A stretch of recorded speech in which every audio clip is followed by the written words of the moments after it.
Clara Bennett did not cry when she found out the man she had traveled 2,000 miles to marry had never written her a single word. She stood in the summer dust of Red Willow Creek, Montana, her worn leather suitcase at her feet, 5 children staring at her with hollow, desperate eyes, and she did not cry. She picked up her suitcase, and she walked through the gate.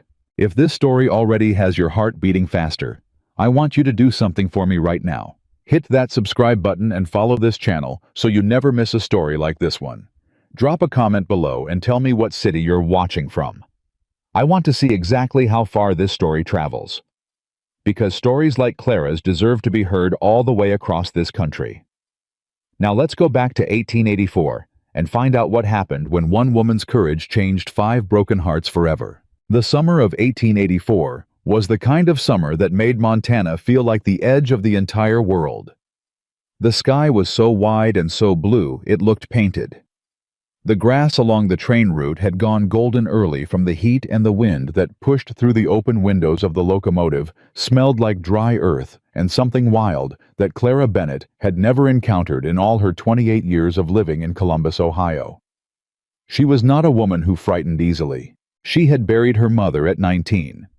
She had supported herself as a seamstress for nearly a decade, sitting at a small wooden table in a rented room, sewing from dawn until her fingers ached and the candle burned too low to continue. She had watched neighbors marry and move away. She had watched friends become mothers and grandmothers. She had watched time pass the way water passes over stone, quietly, steadily, without asking permission.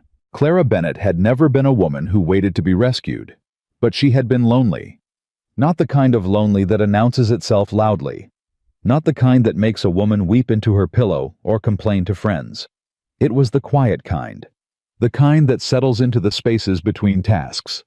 The kind that made her pause sometimes in the middle of stitching a hem and realize she had not spoken a single word aloud to another human being in 3 days.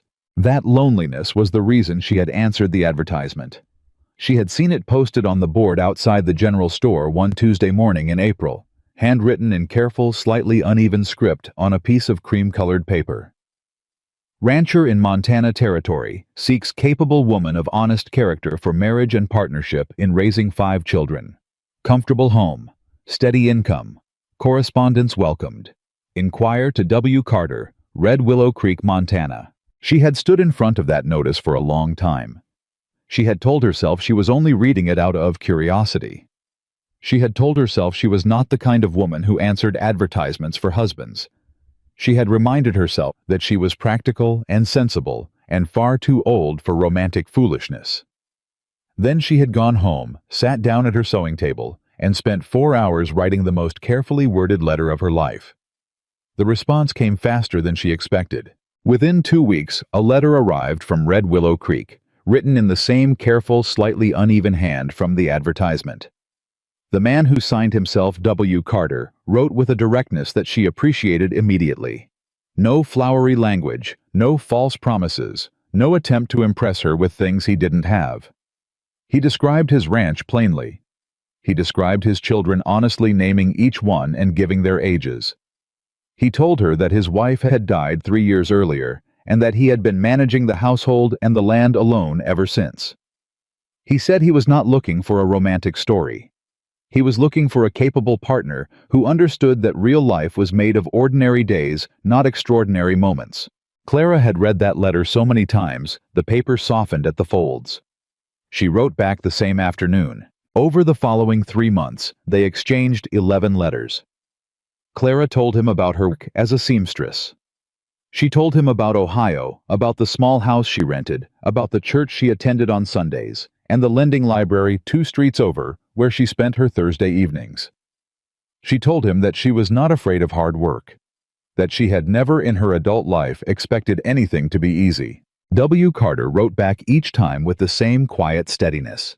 He told her about the children: Emma, who was serious and responsible beyond her years; Thomas, who was 14 and doing his best to act like a man when he was still very much a boy; June, 12, who had her mother's talent for growing things; Henry, 10, who spoke too loudly and laughed too easily and made every difficult day slightly more bearable.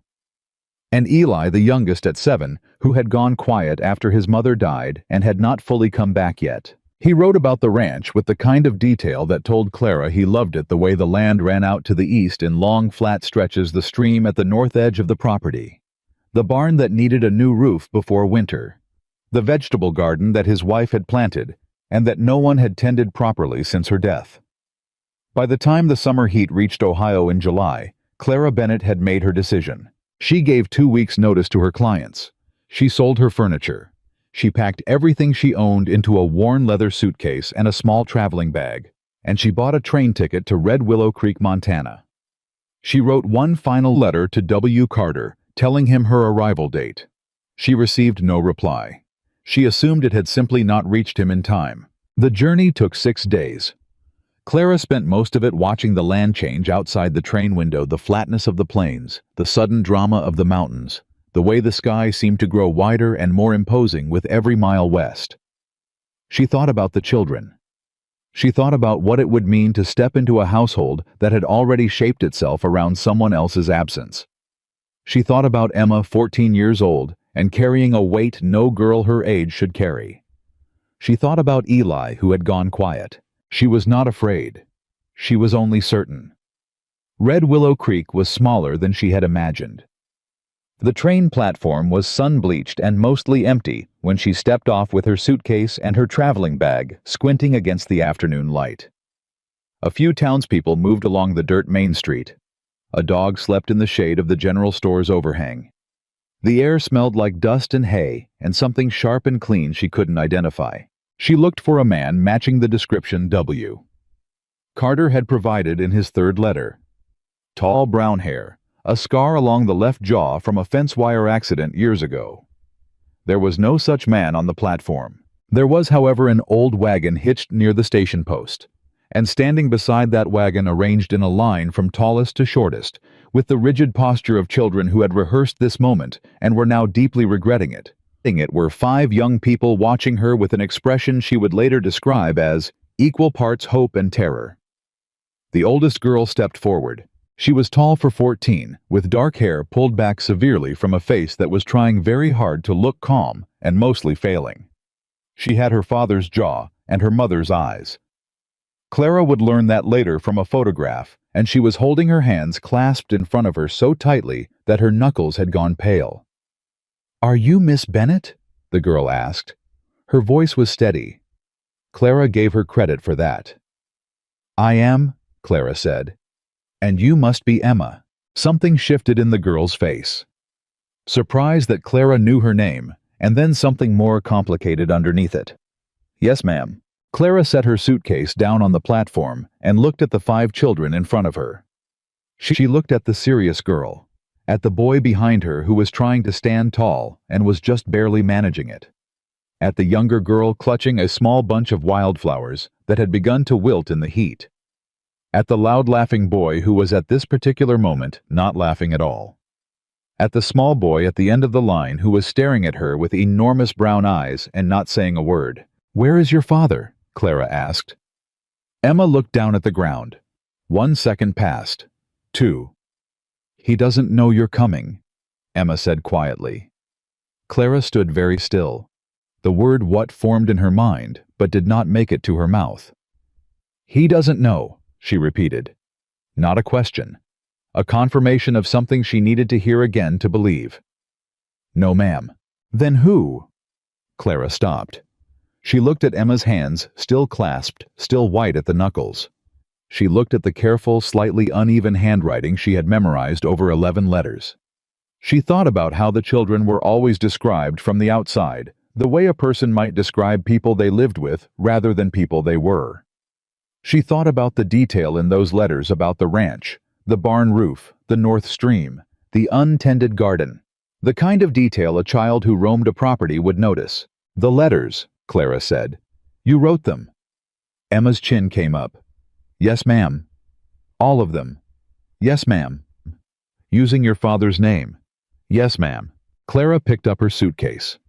For one long moment, she simply stood there on the sun-bleached platform in Red Willow Creek, Montana, holding everything she owned, 2,000 miles from the life she had dismantled, to come here looking at a 14-year-old girl who who had committed what amounted to an elaborate fraud, and was now standing in front of it with her knuckles white and her chin up, and her eyes full of something that was not quite defiance and not quite apology, and was entirely heartbreakingly something in between.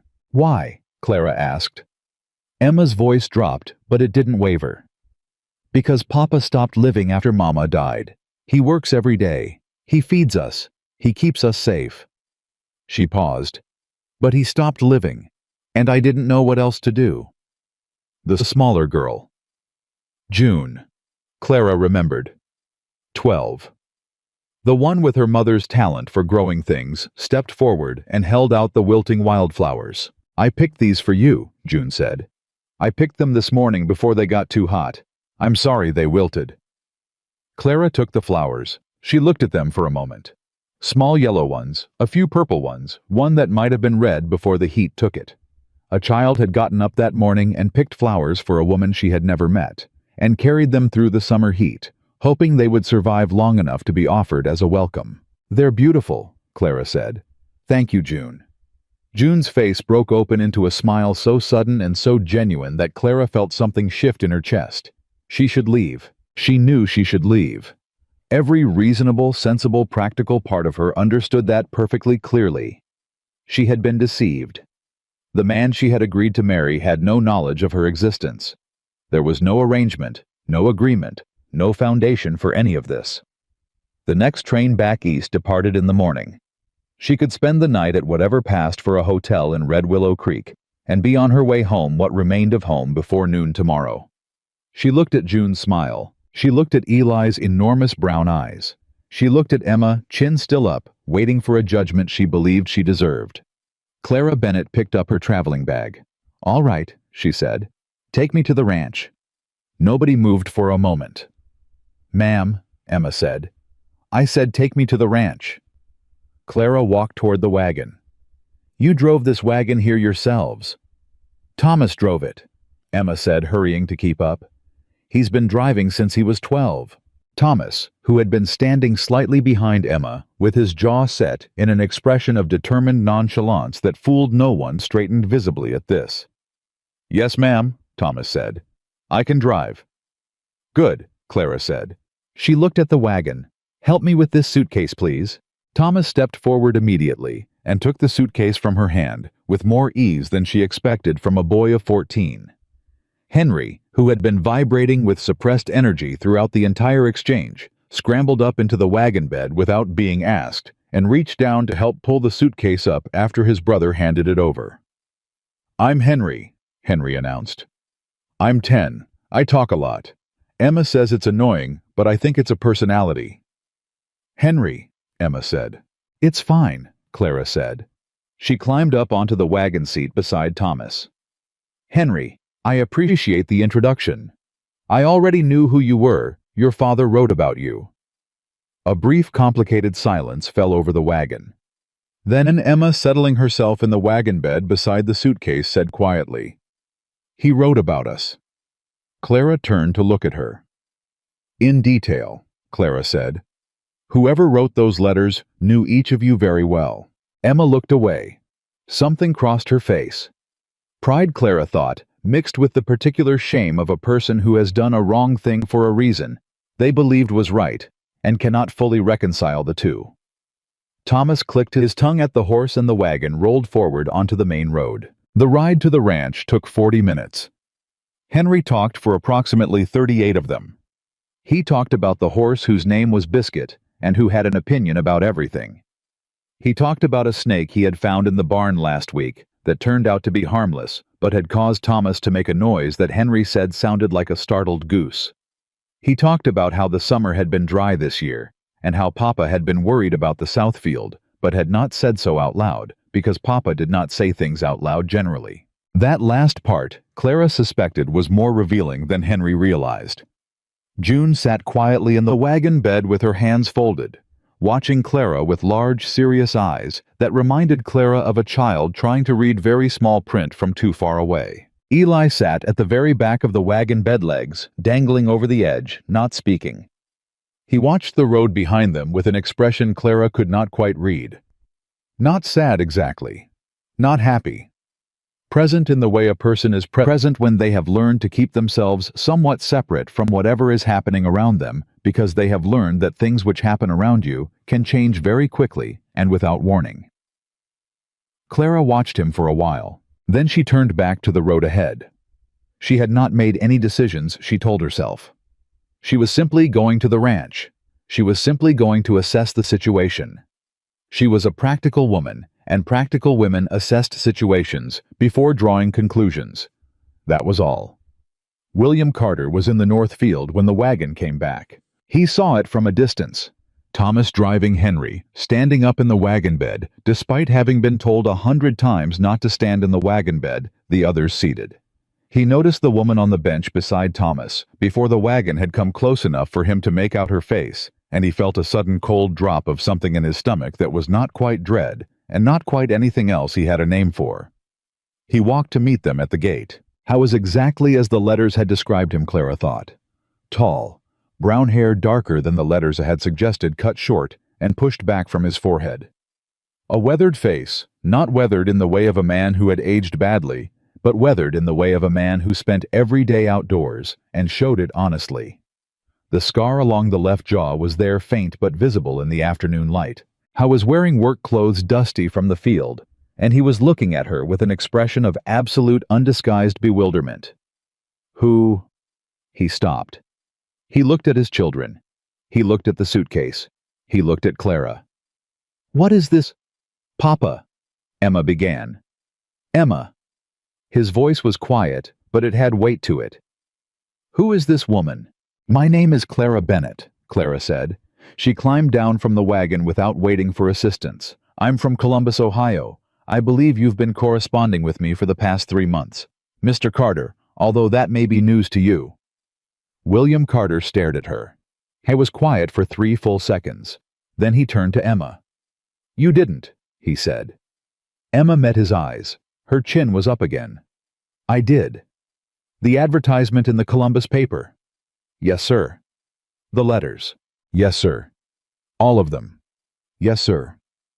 William took his hat off and held it in both hands and looked at the ground for a moment. When he looked up, his face had gone through something Clara could not fully trace. Shock, anger, something else underneath both of those that flared briefly and then was closed away. Miss Bennett, he said. His voice was controlled and quiet. I owe you an apology. What my daughter did was wrong. It was deceptive, and it was wrong, and I am deeply sorry that you have been put in this position. He paused. I will pay for your hotel tonight in town, and a train ticket home in the morning. Whatever cost you've already incurred getting here, I will cover it. Clara looked at him steadily. That's very generous, she said. It's the least I can do. However, she said, I'm not going to leave.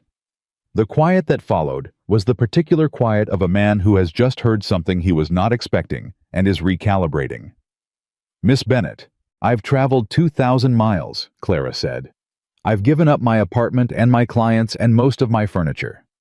I understand this situation is not what either of us expected, and I understand that you are in an uncomfortable position, and I am sorry for that. She held his gaze without flinching. But I am not going back to Ohio tomorrow morning.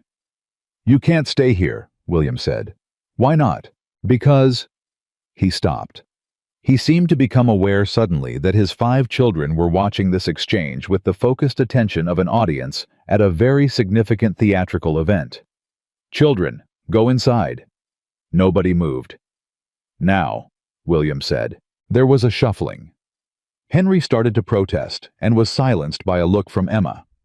One by one, they filed toward the house, though Clara noticed that none of them went quite as far as the door, and most of them found reasons to look back over their shoulders at regular intervals. William turned back to Clara. This isn't a boarding house, he said, dropping his voice. And I am not the man you agreed to marry because I never agreed to anything. Whatever my daughter told you, she told me you were a widower with 5 children who needed help, Clara said. She told me you had a ranch outside town. She told me you were a good man who had stopped living after your wife died. She looked at him directly. Was any of that untrue? He was quiet. Mr. Carter, was any of that untrue? That's not the point, he said. It seems to me like it might be exactly the point, Clara said. I'm not here because I believe I'm engaged to you. I understand very clearly that I am not. I'm not here to insert myself into a life where I'm not wanted." She kept her voice even and clear. "I am here because 5 children who did something foolish and wrong out of love for their father are standing inside that house right now, hoping I won't leave." Something moved across William's face. "They shouldn't have—" "No." Clara agreed immediately. "They shouldn't have. What Emma did was wrong. She forged your name. She deceived me. She deceived you. I am not dismissing any of that." She paused. "I'm also not willing to walk away from 5 children who are clearly desperate enough to have done something this reckless because they were watching their father disappear." The silence stretched out between them. A bird called somewhere in the fields. The horse biscuit shifted his weight and stamped one hoof against the dry ground.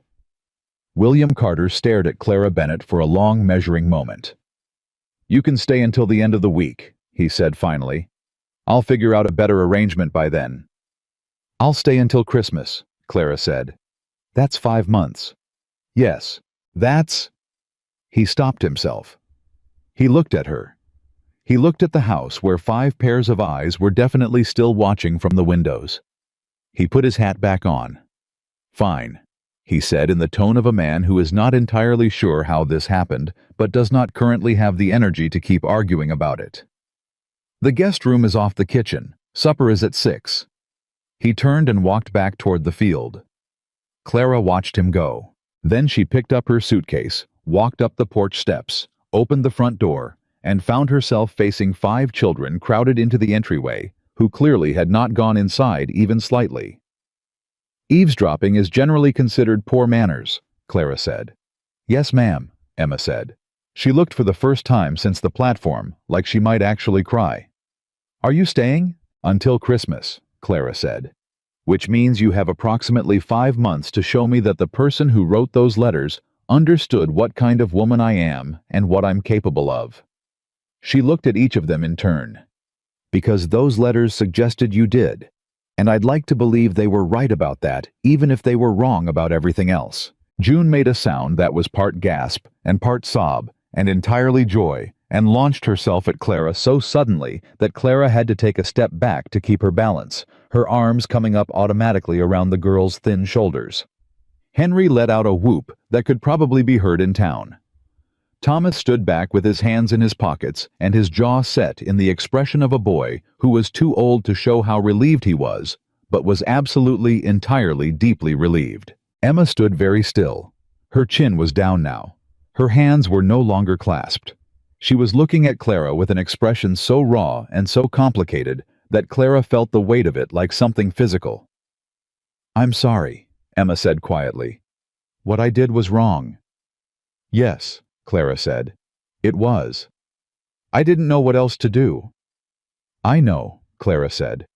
"I'm not angry with you, Emma, but you and I are going to have a very honest conversation about it tomorrow morning. Agreed?" Emma nodded.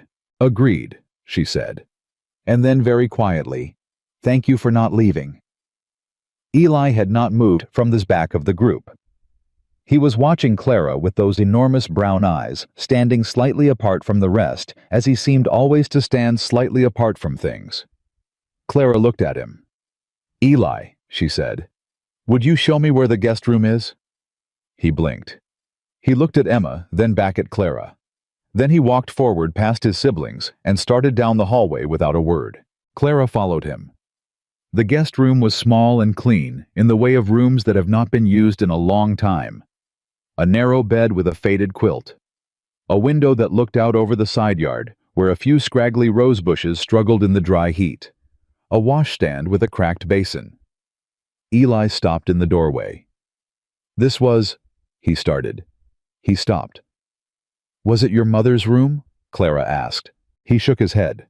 "No, Mama slept with Papa." He looked at the window. "But Mama liked this room. She used to sew in here. She said the light was good in the morning." Clara set her suitcase down on the floor beside the bed. "It sounds like she had good taste," Clara said. Eli looked at her. "Are you really going to stay?" he asked. The question was completely without performance, no hope layered into it. no attempt to influence the answer. He just asked it the way a child asks a question when they genuinely do not know the answer and need to. "Until Christmas," Clara said. "And then?" "I don't know yet," Clara said. "Is that all right?" He thought about this with the seriousness of a 7-year-old who takes his questions and his answers equally seriously. "I think so," he said finally. "Good," Clara said. He stood in the doorway for another moment. "Supper is at 6, he said. "Papa makes biscuits on Tuesdays. They're not very good." He paused. "But he tries." "That matters," Clara said. Eli looked at her for one more moment with those enormous, serious eyes. Then he turned and walked back down the hallway, his small footsteps fading toward the kitchen.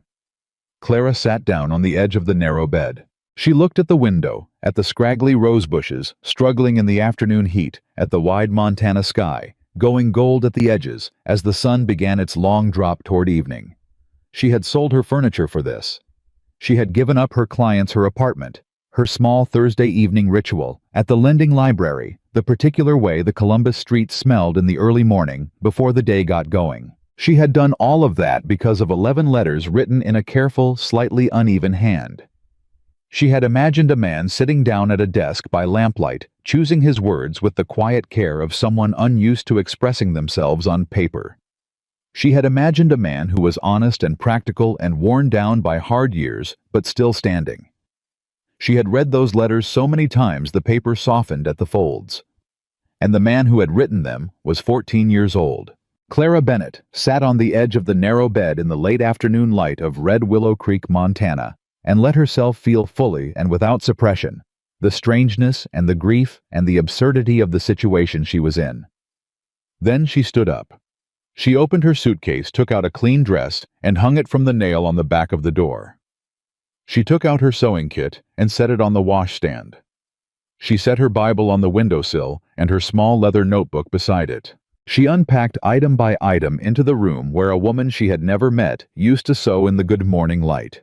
And when the light from the window told her it was close enough to 6 o'clock, she went to the kitchen to help with supper. William Carter was standing at the stove with his back to the door, working on something in a cast-iron pan. The biscuits were in the oven, she could smell them.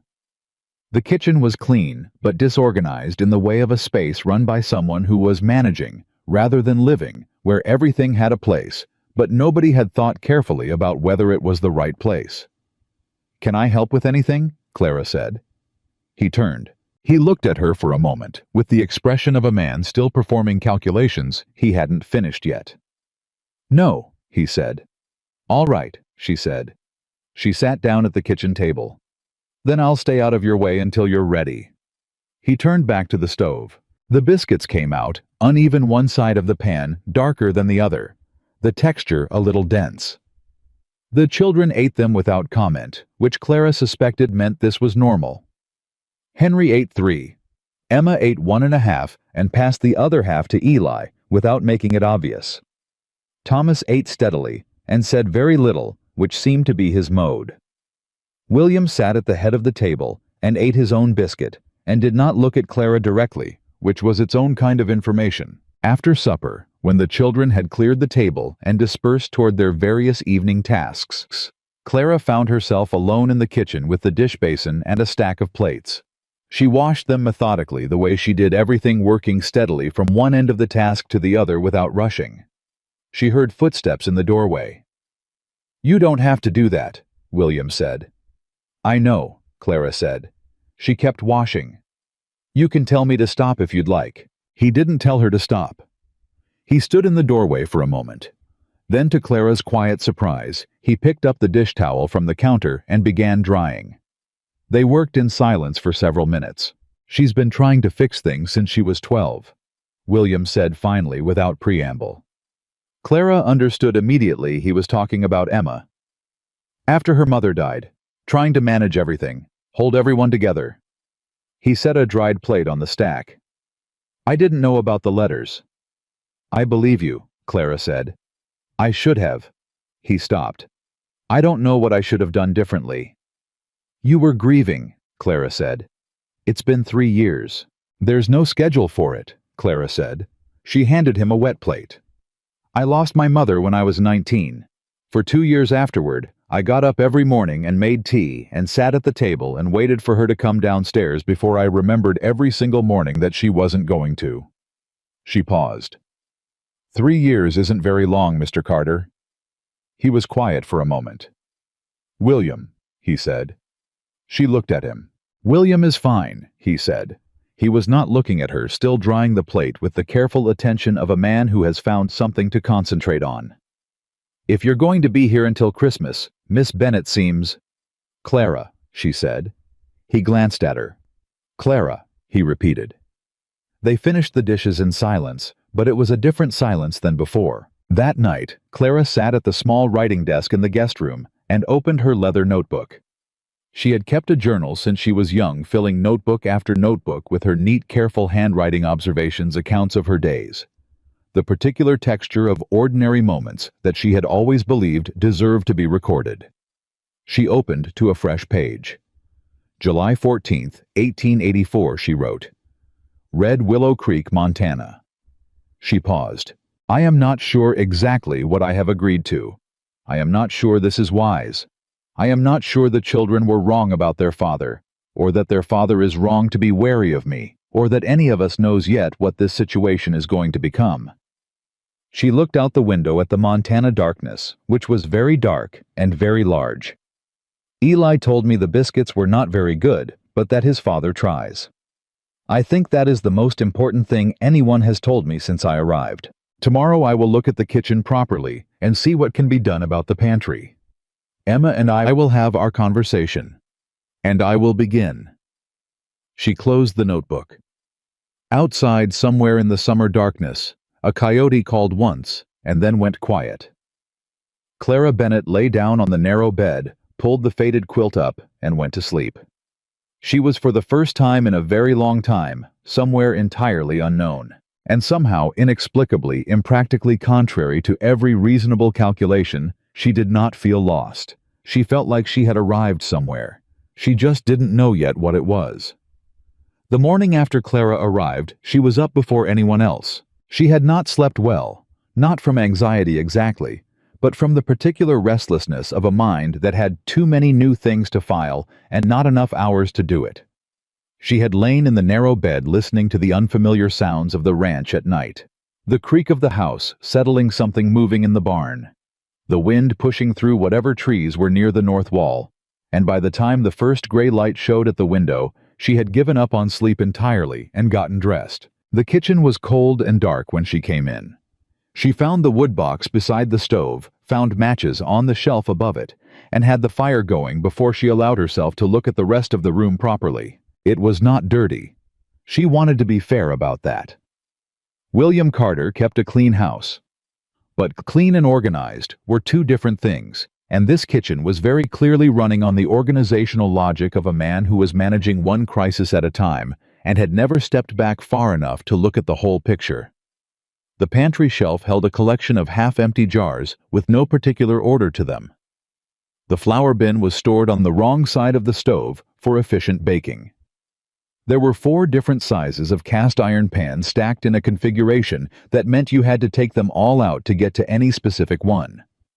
A large sack of dried beans had been placed directly in front of the only shelf that could reasonably hold the cooking oil, which meant the cooking oil was currently on the floor. Clara stood in the pantry doorway and took a long mental inventory. Then she went and made coffee. She was pouring her second cup when Emma appeared in the kitchen doorway. The girl was dressed already, hair pulled back in its severe style, and she stopped when she saw Clara at the stove, as though she had been expecting the kitchen to be empty, and finding it otherwise required a full recalibration. "You're up early," Emma said. "So are you," Clara said. "Coffee." Emma blinked. Yes, please." Clara poured a second cup and set it on the table. Emma sat down and wrapped both hands around it with the automatic gesture of someone who had been making her own morning coffee for long enough that the motion was muscle memory. She was 14. That detail struck Clara again harder than it had yesterday. They sat in silence for a moment. The fire in the stove crackled. "You said we would talk this morning," Emma said. She was looking at the coffee cup, not at Clara. I've been thinking about what I'm going to say. All right, Clara said. Say it. Emma looked up. I'm not going to make excuses, she said. What I did was dishonest, and it could have gone badly in a lot of ways, and I knew that when I did it. She paused. I thought about it for a long time before I sent the first letter. 3 weeks. I kept writing it and tearing it up, and then I sent it. What made you send it? Clara asked. Emma was quiet for a moment. Eli, she said finally. Last winter, Eli woke up screaming in the middle of the night. One of his nightmares, he gets them sometimes. About Mama. I went into him, and he was shaking and crying, and I sat with him and held him, and after a while he stopped. She turned the coffee cup slowly between her hands. And then he looked at me, and he said, Emma, I'm forgetting what her voice sounded like. And I didn't know what to say. Because I'm forgetting too. And Papa won't talk about her. He won't say her name out loud. He gets up and works every day, and he keeps the roof from leaking and the food from running out, and he never not once sits with us in the evening anymore. Not since she died. Clara said nothing. She listened. I'm not angry at Papa, Emma said. Her voice was careful and precise, as though she had rehearsed this distinction many times. I know he loved her. I know it broke something in him when she died. But there are 5 of us, Miss Bennet, and we needed something that he couldn't figure out how to give us, and I didn't know how to ask him directly, because every time I tried, he would look at me with this face like... She stopped. Her jaw tightened. Like I was asking him to do something that cost him more than he had. Clara picked up her coffee cup. So you went around him, she said. Yes. And you chose me. I read 47 responses, Emma said. Clara stopped with the cup halfway to her mouth. You advertised in multiple papers. 4, Emma said. She said it with a directness that would have been impressive in an adult negotiator. Columbus, Cincinnati, Philadelphia, and Richmond. I used the egg money I'd been saving for 2 years to pay for the notices. I read 47 letters back. She looked at Clara steadily. Yours was the only one that talked about what you could offer instead of what you wanted. Clara set her cup down. Every other letter, Emma said, talked about what the woman wanted. A comfortable home, a good man, children to love, a new start. She shook her head slightly. Your letter said you were capable of hard work, that you had managed a household independently for 9 years, that you did not require romance or luxury, but you did require respect and honesty, and that you understood the difference between a family that needed fixing and a family that needed someone to stand alongside them. She paused. You wrote that you weren't coming to replace anyone, just to help carry things. Clara was very still. I wrote that, she said quietly. Yes, ma'am. I wrote that to a man. I know. Emma held her gaze without flinching. I'm sorry I wasn't honest about who was reading it. I'm not sorry I read it. The fire in the stove popped loudly. Outside, a rooster that Clara had not previously been aware of announced itself with a conviction that suggested it believed this was the most important thing that had ever happened. Emma, Clara said, if I had known the letters were from a child, I would not have come. I know, Emma said. That is not a criticism of you. It is simply a fact. I know, Emma said again. That's why I didn't tell you. Clara looked at her for a long moment. A 14-year-old girl who had spent 2 years saving egg money placed advertisements in 4 newspapers, read 47 responses, and selected the one that matched what her family actually needed instead of what most people thought a family needed. Your father doesn't know any of this, Clara said. No. He thinks you sent 1 letter to 1 paper. Yes. Clara was quiet for a moment. I'm not going to tell him, she said finally. Emma looked at her sharply. Why not? Because it won't help anything right now, Clara said. And because what you did, however wrong the method, came from a clearer understanding of what your family needed than most adults I've ever met. She picked up her coffee cup again. That doesn't make it right, but it makes it something I can work with. Emma stared at her. For one fraction of a second, the severe composure slipped entirely, and Clara saw underneath it what was actually there. a girl exhausted who had been holding too much for too long and had been waiting without knowing she was waiting for someone to tell her she could put some of it down. Then the composure came back, but something in the eyes was different. Lighter. "What do you need me to do?" Emma asked. "For now," Clara said. "Help me figure out where everything in this pantry is supposed to go. Then we're going to make breakfast before your brothers inhale every biscuit in the county." For the first time since the train platform, Emma Carter smiled. It changed her face completely. The first week was the hardest, not because the work was difficult. Clara was not afraid of work, but because William Carter moved through his own house like a man who had been told a piece of furniture had been rearranged and was perpetually walking into corners he did not expect. He was polite. He was not unfriendly. But he kept his distance from Clara with the deliberate care of a man who had decided exactly how much space to give this situation and was not prepared to give any more than that. He said good morning at breakfast. He said thank you when she set food in front of him. When she asked him practical questions where the extra preserving jars were stored, when the farrier was next expected, whether the garden needed water every day in this heat. He answered them directly and without elaboration. Then he went back to the field. The children, by contrast, were everywhere. Henry was the easiest. He attached himself to Clara's vicinity within 24 hours with the uncomplicated enthusiasm of a puppy who has decided you are his person and intends to inform you of everything he has ever thought about every subject that has ever existed. He talked while she cooked. He talked while she reorganized the pantry. He talked while she mended shirts, providing a running commentary on the origin of each tear or stain that was equal parts informative and deeply alarming. "That one's from when Thomas dared me to climb the top of the barn," Henry said one afternoon watching Clara work a needle through a particularly determined rip in a blue flannel shirt. "I made it to the third board from the top before the board gave out." "What happened then?" Clara asked, keeping her voice even. "I fell," Henry said cheerfully. "Onto what?" "The hay pile mostly. Thomas put it there on purpose in case I fell. He said it was just stored there, but I know he moved it." Henry tilted his head. "He doesn't do stuff like that out loud. He just does it and then acts like he didn't." Clara filed that information about Thomas away carefully and kept sewing. June was quieter, but no less present. She began following Clara into the garden every morning, not speaking much, but watching everything Clara did with the focused attention of a student who does not want to miss a single step. On the third day, she started asking questions.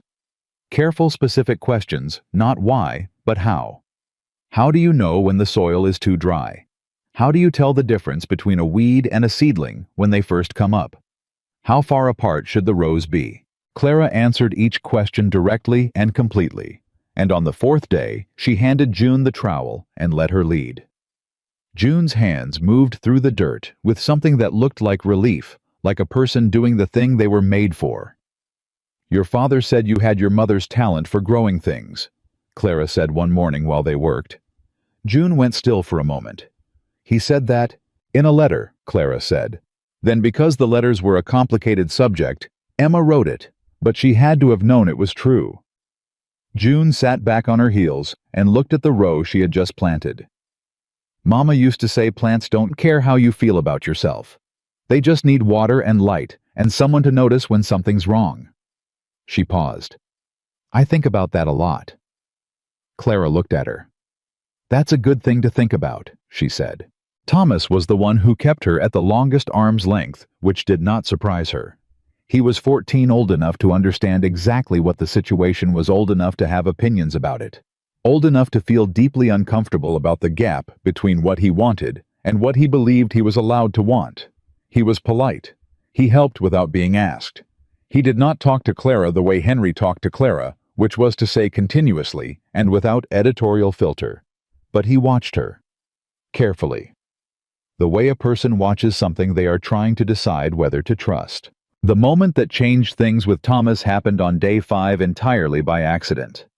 Clara had been trying to fix the kitchen door, which had developed a drag on the bottom that made it screech every time it was opened.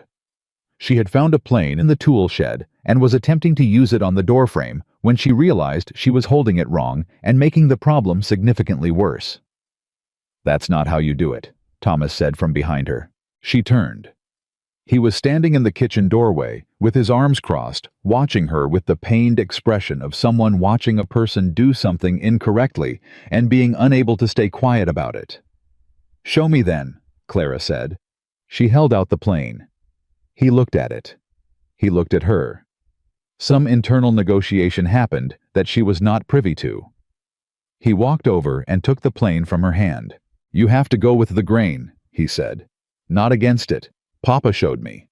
He ran his hand along the door frame, first feeling the direction of the wood, then set the plane and made 3 short, deliberate strokes. The drag reduced immediately. "3 more passes," he said. He made them. The door swung cleanly. Clara tested it twice. "Thank you," she said. Thomas handed the plane back. He still had his arms partly crossed, but it was looser now. "How'd you know it needed fixing?" he asked. "Every time someone opened it at night, it woke me up," Clara said. Something flickered at the corner of Thomas's mouth that was very close to being a smile. "That's been broken for 2 months," he said. "Papa kept saying he'd get to it." "I'm sure he would have," Clara said. "Yeah," Thomas said. And then almost involuntarily, as though the words came out slightly ahead of his decision to say them, "He's got a lot to get to." "I know," Clara said. "That's why I'm here." Thomas looked at her for a moment. Whatever calculation he'd been running since she arrived seemed to reach some kind of interim result. "The pump handle on the water trough has a loose pin," he said. "It'll fall off in a week if nobody fixes it, just so you know." He walked back out of the kitchen. Clara stood with the plane in her hand and understood that this was, in Thomas Carter's language, a significant step toward something. Eli was the one she thought about most. Not because he was the most complicated. In some ways, he was the simplest a child, so stripped of pretense by grief that he was entirely himself in every moment. But he was the one she worried about. He spoke rarely. He ate quietly. He did not seek out her company the way the other children did, but he did not avoid her either. He existed in a middle space present, but not quite connected, like a radio that was on but not tuned to any particular station. She had been there 9 days when she found him. She had gone to the barn to check on something June had mentioned about one of the horses, and she found Eli sitting in the loft with a small wooden box in his lap open, looking at whatever was inside with an expression she had no word for. She almost left. Then he looked up and saw her, and instead of the closing off she might have expected, he just looked at her. "Come up if you want," he said. She climbed the loft ladder. She sat down a few feet away from him on the hay-covered boards, and she looked at what was in the box. Photographs. A few small pressed flowers. A woman's hair ribbon faded blue. A folded piece of paper that looked like it had been read many times. "That's Mama," Eli said. He held up one of the photographs, a woman with light hair and a direct gaze, and a way of looking at the camera, as though she found the whole enterprise slightly amusing. "She looked like Emma. Papa says Emma got her face." "She looks kind," Clara said. "She was," Eli said. He looked at the photograph for a moment. "She was also stubborn. Papa said she was the most stubborn person he ever met, and he said it like it was a compliment." He put the photograph carefully back in the box. "I take out this box sometimes to look at things and try to remember. Emma said I should. She said remembering on purpose is different from just missing." Clara looked at him. "Emma's very wise for 14, she said. She had to be," Eli said with a simple directness that landed like a stone thrown into still water. Clara was quiet for a moment. "Do you still remember her voice?" Clara asked. Eli looked at the box. "Some days, yes. Some days I can't quite get it right." He paused. "It makes me feel like I'm doing something wrong." "You're not," Clara said. "How do you know?" "Because forgetting isn't something you choose," Clara said. "It happens to everyone no matter how much they love someone. That's not a failure. It's just time." She paused. "What you can choose is to keep the parts you have, the photographs, the stories, the ribbon." She nodded toward the box. "The box itself is a way of remembering on purpose." Eli looked at her. "Did you lose someone?" he asked. "My mother," Clara said. "When I was 19. "Do you still remember her voice?" Clara thought about this honestly. Mostly. There are moments when I can't quite reach it, and it still hurts when that happens. She held his gaze. But I have other things. The way she laughed at her own jokes before she got to the funny part. The sound of her in the kitchen in the early morning. She paused. You'll find you have things like that too. Different from the voice. Just as real. Eli looked back at the box for a long moment. I'm glad Emma sent the letter, he said. Not looking at Clara, still looking at the box. Even though it was wrong. I know, Clara said. Are you glad you came? Clara looked at the barn around them, the dust motes moving in the light from the loft, opening the sound of the horses below this small boy, with his box of careful things. Yes, she said. I am. Eli nodded with the gravity of someone filing an important piece of information in a very important place. Good, he said. He closed the box. He stood up and climbed down the loft ladder, leaving Clara sitting alone in the hay. She stayed there for a few minutes before she followed. The moment with William that cracked the first real opening came on day 11 entirely without warning in the middle of a Tuesday afternoon. Clara had been reorganizing the storage shed, a project William had not asked her to do, but had not told her not to do, which she was treating as implicit permission when she heard raised voices from the direction of the field. Not angry voices, frightened ones. She came out of the shed fast. Henry was running toward the house from the south field, running flat out in the way a child runs when something is genuinely wrong. Not the performative running of a boy who has seen something interesting. Miss Bennet. I was out of breath before he reached her. Papa fell the irrigation ditch the bank gave out, and he went in and his leg. Clara was already moving. She did not ask for additional information. She went directly to the kitchen, went directly to the shelf where she had found the medical supplies on day 3, and quietly reorganized them into logical order, took what she needed, and went to the field. William was sitting on the bank of the irrigation ditch with Thomas crouching beside him, both of them covered in mud. The bank had collapsed. She could see where it had given way, a 4-foot section of saturated earth. William had one hand pressed against his right thigh where his trousers were torn and the skin beneath was bleeding through the dirt. He looked up when she arrived. It's not bad, he said immediately. I can see that, Clara said, kneeling beside him without hesitation. Let me look at it anyway. Miss Bennet. Clara, she said. She moved his hand gently and looked at the cut. It was long but not deep. It would need cleaning, and it would need to be kept clean, but it was not an emergency. This needs washing and bandaging. Can you walk on it? Yes, he said. Then testing it, mostly. Mostly means Thomas is going to help you back to the house, Clara said. She looked at Thomas, who nodded immediately and put his shoulder under his father's arm without being asked twice. They got William back to the kitchen. Clara cleaned the wound efficiently and without drama, and William sat at the kitchen table with his jaw set and said nothing through the cleaning, which was the kind of stoic silence that told Clara it hurt more than he was going to admit. You should stay off it for the rest of the day, Clara said, beginning to bandage. I have 3 things left to... Thomas, Clara said without looking up. Can you and Henry finish the Southfield check this afternoon? Yes, ma'am, Thomas said. Then it's handled, Clara said. She tied off the bandage and looked up at William. Stay off it today. William looked at Thomas. Thomas had the expression of a boy who understood that he was witnessing something significant and was wisely staying very neutral about it. Fine, William said. Thomas disappeared. Clara began cleaning up the supplies, and William sat at the table watching her with an expression she couldn't quite read. You didn't panic, he said. No. Henry was panicking. Henry panics, Clara said. That's all right. Somebody has to. The corner of William's mouth moved, just barely. He gets it from his grandmother, he said. Clara looked up.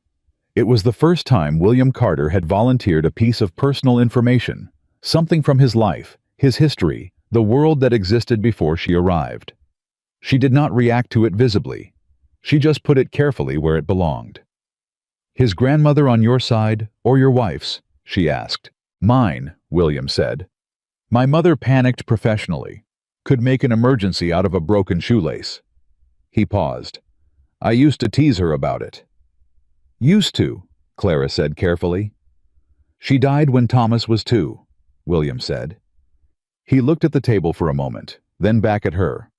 I don't have a lot of family left. Clara finished putting away the supplies. She moved to the stove and put the kettle on because something had shifted in the room, and she wanted to keep moving without interrupting it. Neither do I, she said. My mother was the last close family I had. When she died, I realized how much of my sense of home had been attached to a person rather than a place. William was quiet for a moment. Is that why you answered the advertisement? Clara considered being deflective. She decided against it. Partly, she said. I was also lonely. I've been honest about most things since I got here. Mr. Carter William, I might as well be honest about that too. She turned to look at him. 9 years is a long time to be capable and independent and competent. I'm good at all of those things. But I was lonely. William looked at her steadily. Something passed through his expression. Recognition, she thought, or something close to it. The look of a person who has heard their own private experience named out loud by someone else and has not yet decided how to feel about that. The kettle's going to boil, he said. I know, Clara said. She made 2 cups of tea. She put one in front of him. She sat down across the table. They did not talk about anything significant. After that, she asked about the irrigation ditch, and he told her about the section of bank that had been unstable since spring, and she asked questions, and he answered them, and somewhere in the middle of all of that, the conversation simply became the conversation of 2 people sitting at a kitchen table in the afternoon, and neither of them made a point of noticing it. That evening, for the first time since Clara had arrived, William came to the dinner table before the food was on it. He sat down. Henry immediately launched into an account of his afternoon that involved a gopher hole, a near miss with the wagon wheel, and a decision he had made that Thomas said was stupid, but that Henry maintained was innovative. William listened. He asked a question. Henry answered it at length. June added a detail that Henry had gotten wrong. Thomas corrected both of them with the weary authority of the eldest, who knows the true version of every story. Eli watched all of this from his seat at the end of the table. Then he looked at Clara. Clara looked back at him. He didn't say anything. He just went back to eating his soup. But there was something in his face that had not been there 11 days ago.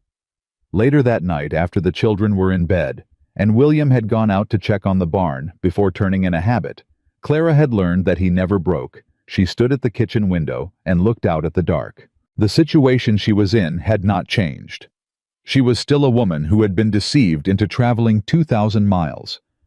She was still operating in a household where she had no formal standing, no clear role, and no promise of anything beyond December. William Carter was still a man who kept himself at a careful distance from her and from the world in general. The children were still 5 separate, complicated, grieving human beings who needed things she could only partially provide. None of that had changed. But something else had. She had been thinking of this as a temporary situation she was managing, a problem she was solving, a period of time she was enduring with grace until she could figure out what came next.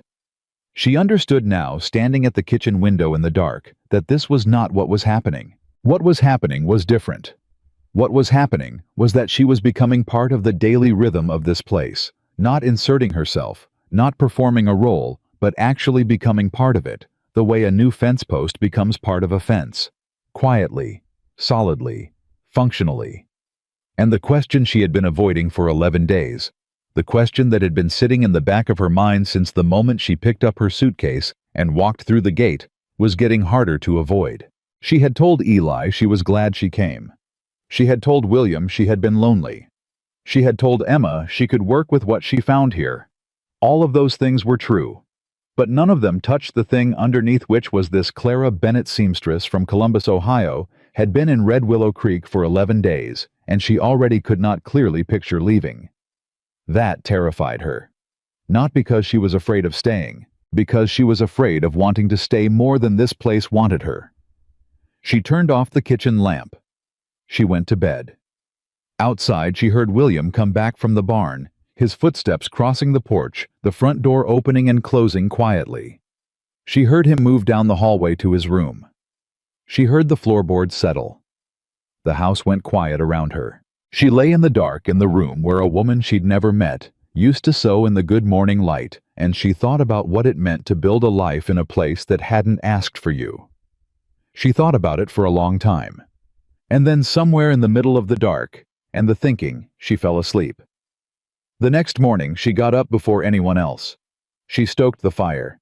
She started the coffee. She began making biscuits, her own recipe, not William's, with buttermilk and a little extra lard, the way her mother had taught her.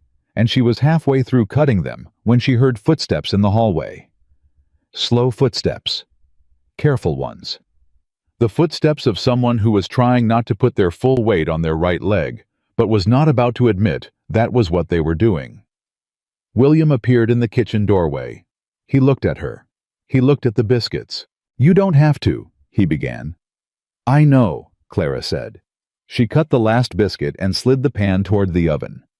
"Sit down before you do something to that leg." He sat down. She poured him coffee without asking. He wrapped both hands around the cup. The same gesture Emma made, she noticed the same automatic comfort of it, and he looked at her across the kitchen with an expression she was only beginning to learn to read. "Thank you," he said. "Not for the coffee, not for the biscuits. For something bigger than either of those, something he didn't have the words for yet and was not going to attempt." "You're welcome," Clara said. She turned back to the stove. Outside the kitchen window, the Montana morning was coming in fast and gold and enormous, and somewhere in the yard. Henry was already awake and already talking, and June's voice answered him, and the day was beginning the way the last 11 days had begun, with sound and motion and the ordinary irreplaceable texture of a household that was slowly and imperfectly, and without anyone quite planning it, coming back to life. 3 weeks after Clara arrived, the town of Red Willow Creek decided it had an opinion about her. She found out the way she found out most things, not from being told directly, but from paying attention.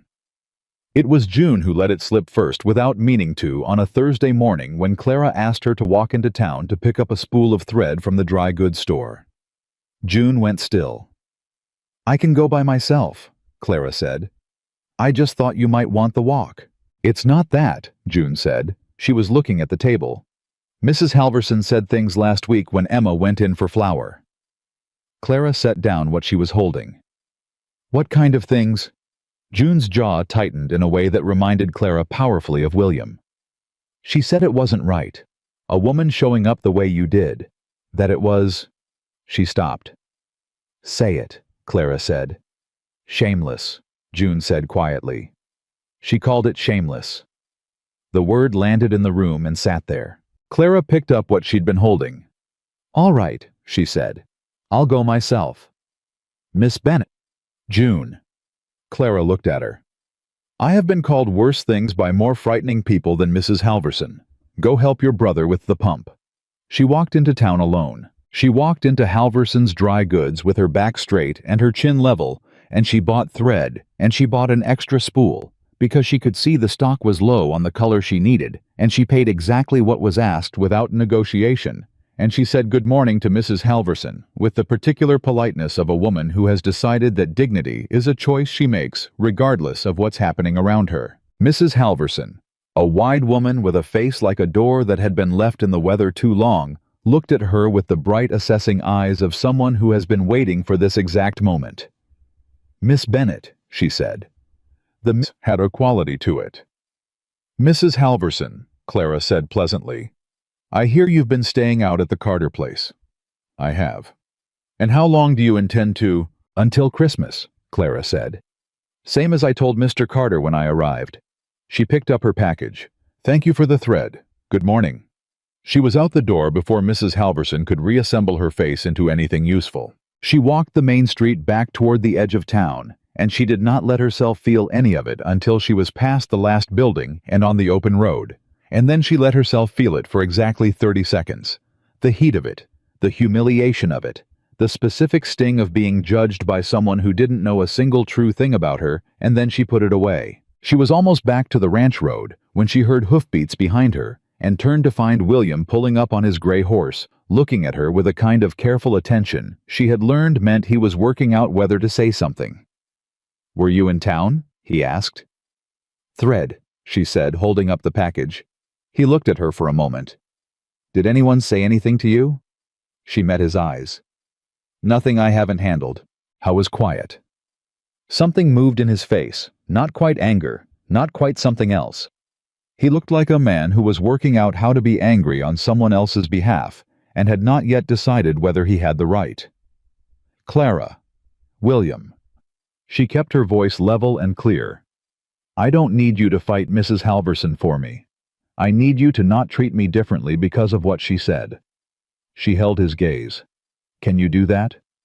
He looked at her for a long moment. "Yes," he said. "Good." She resumed walking. "I'll have lunch ready by noon." She heard him turn the horse and ride back toward the field. She walked the last quarter-mile alone, and she thought about the word shameless, and she thought about what it actually meant to have no shame about something. Not recklessness, not indifference, but the clear-eyed conviction that you had done nothing wrong and were not going to perform regret for the comfort of people who hadn't been there. She had done nothing wrong. She was going to keep walking forward. That settled it. The trouble with small towns, Clara had decided by the end of her 4th week, was not that people talked. People talked everywhere. The trouble was that the talk had a way of getting back to the children before it got back to the adults who could handle it, and that meant the children bore the weight of it first. She found out what had been happening at school when Henry came home on a Friday afternoon with his shirt torn and his left eye beginning to color, and said nothing about it, and went directly to the barn. Clara followed him. She found him in the stall with Biscuit pressed against the horse's neck, with his face half hidden, and she understood immediately that Henry, loud, cheerful, relentlessly talking.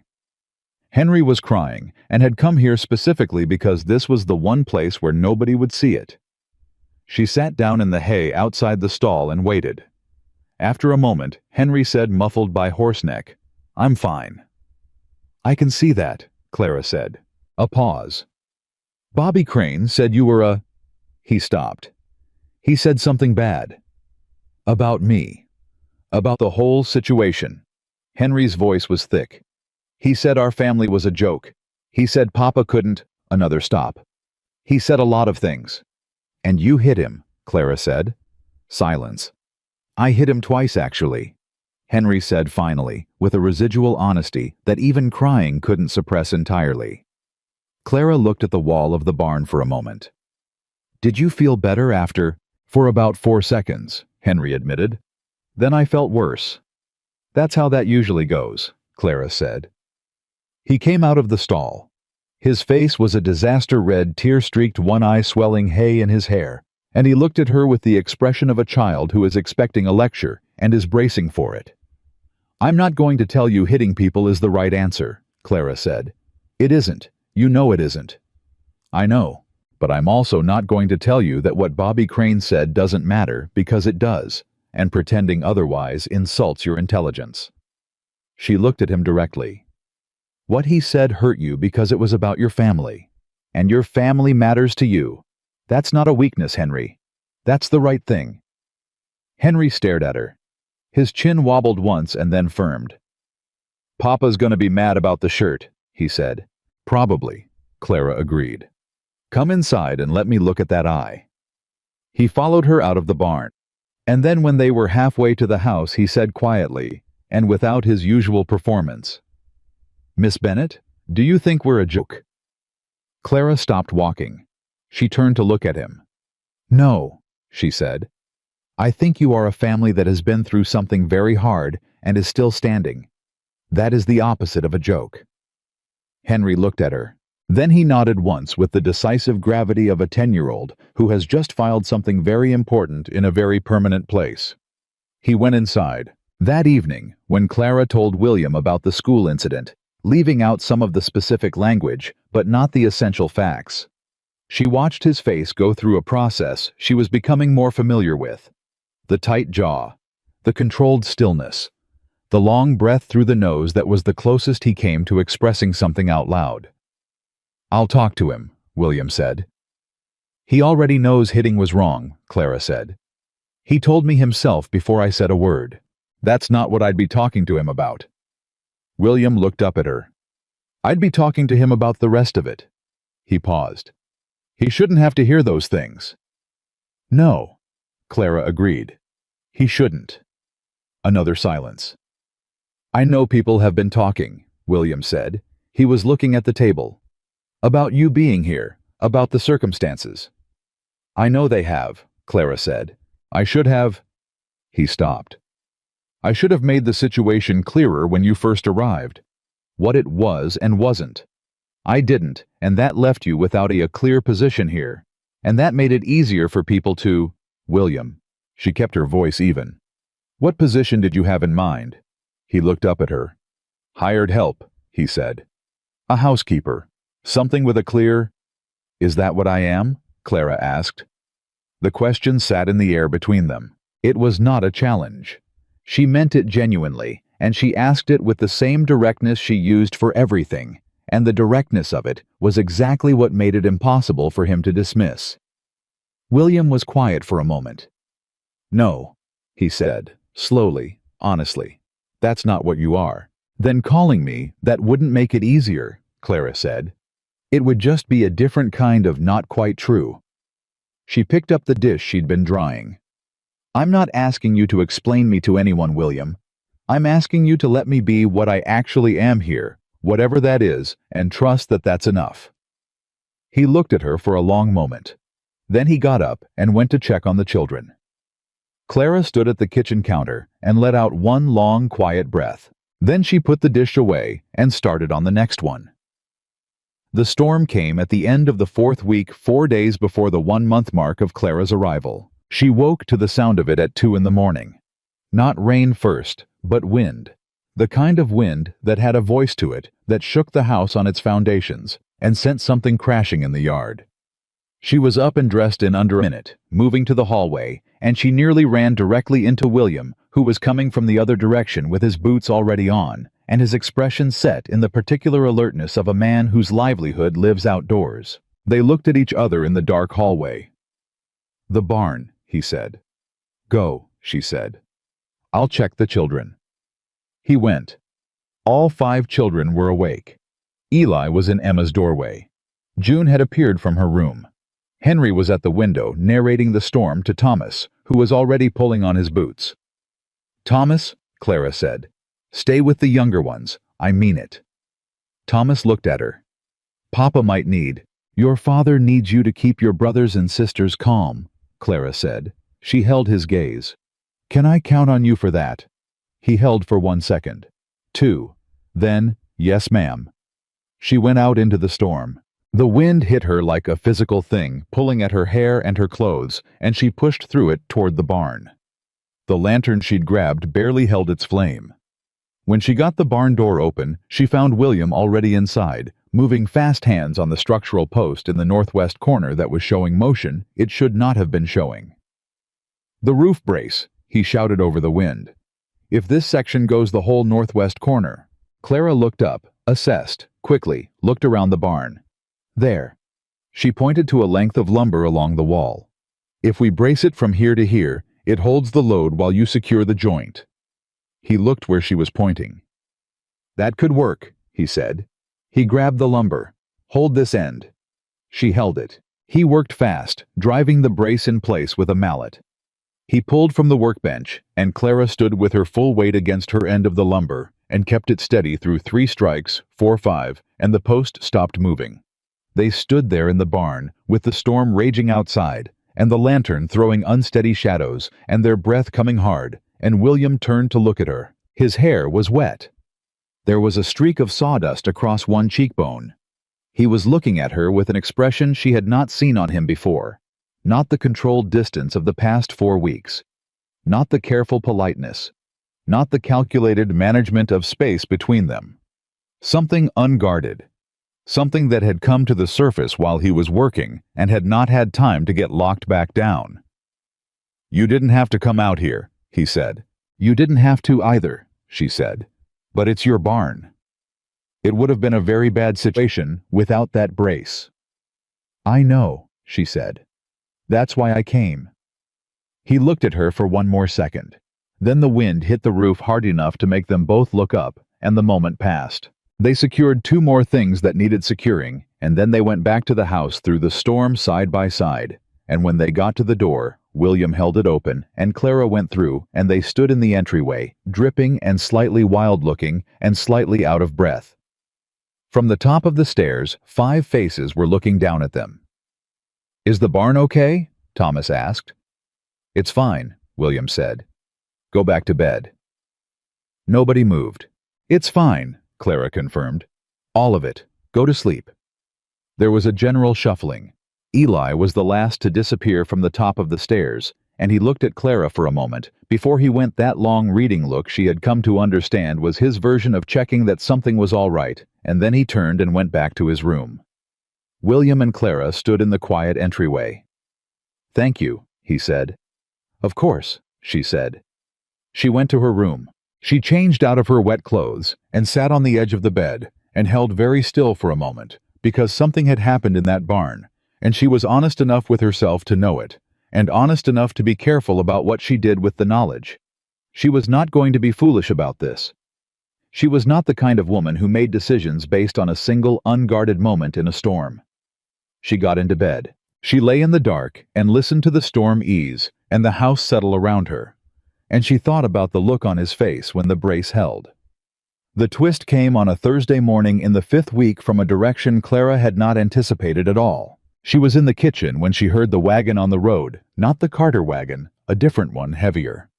She didn't think anything of it until Emma appeared in the doorway from outside, with a look on her face that Clara had not seen before, a look of something sharp and complicated that she couldn't immediately read. "There's a man at the gate," Emma said. "What man?" "He says his name is Arthur Fenn." Emma paused. "He says he's from Columbus." Clara went very still. "He says he's been looking for you," Emma said. Clara put down what she was holding. She walked to the front door, opened it, and looked out at the gate, where a man in a traveling suit was climbing down from a hired wagon with the careful movements of someone who had been sitting for a very long time. Arthur Fenn, 32 years old, dark hair slight, build a face that Clara had once thought was handsome, and had revised that opinion on the basis of getting to know what was behind it. He had been a client for 2 years. He had asked her to marry him 4 times over those 2 years, beginning when his wife had been dead for barely 6 months, and Clara had said no 4 times with decreasing patience and increasing clarity. She had not told anyone about Arthur Fenn. She had not thought it was relevant. She was revising that assessment now. He saw her in the doorway, and his face did something that might have been relief on a different man, and on him was mostly self-satisfaction. "Clara," he said, "I've been looking everywhere." "Arthur," she said. Why? He stopped at the porch steps. "Because you disappeared. You sold everything and left without telling anyone where you were going." "I told you where I was going," Clara said. "I told you I was going to Montana to marry a rancher, and I suggested you wish me well. You told me that to get rid of me, and we both know it." "I told you that because it was true," Clara said. She kept her voice flat and controlled. "And I told you no 4 separate times before that Arthur clearly and in plain language. What are you doing here?" "I'm bringing you home," he said. He said it with the particular confidence of a man who has never genuinely been told no, and therefore does not fully believe it. Behind Clara inside the house, she was very aware of the quality of the silence. The children were listening. She stepped fully onto the porch and pulled the door closed behind her. "Lower your voice," she said quietly. "There are children inside." "Clara, I am not going back to Columbus," she said. "I am not going anywhere with you. I said no 4 times in Ohio, and I'm saying it again now here in Montana in front of whoever wants to witness it. The answer does not change based on how far you travel to ask the question." Arthur looked past her at the closed door, at the house, at the ranch spreading out in every direction. "This is where you ended up," he said. "Some stranger's ranch in the middle of—" "This is where I chose to be," Clara said. "The man you wrote to is none of your concern." "Clara." His voice shifted, going softer, going to the register that had probably worked on other people in other situations. I'm not trying to cause trouble. I'm trying to bring you home because I care what happens to you. Then care about what I'm telling you, Clara said. Go home, Arthur.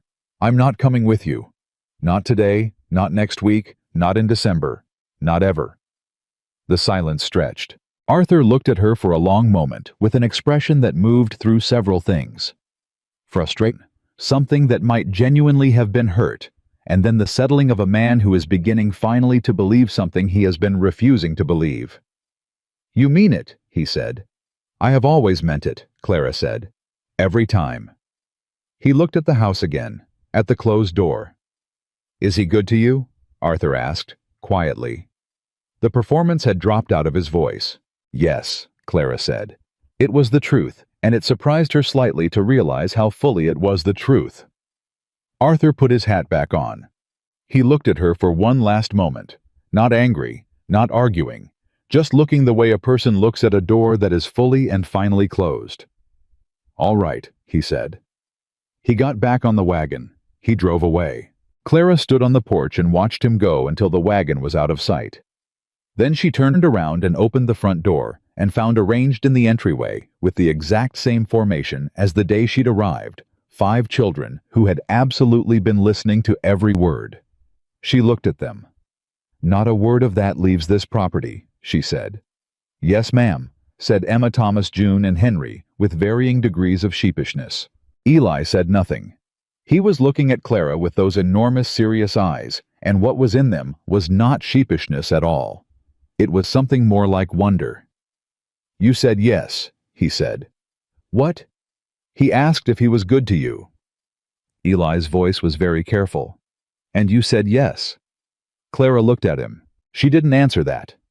She walked back to the kitchen and picked up what she had been doing and kept moving, because the alternative was standing still and feeling all the things she was not ready to feel yet, and she was not built for standing still. William came in for dinner that evening, and Clara was at the stove, and everything appeared entirely normal, and it would have remained that way if Henry had possessed any capacity whatsoever for keeping something interesting to himself for longer than 4 hours.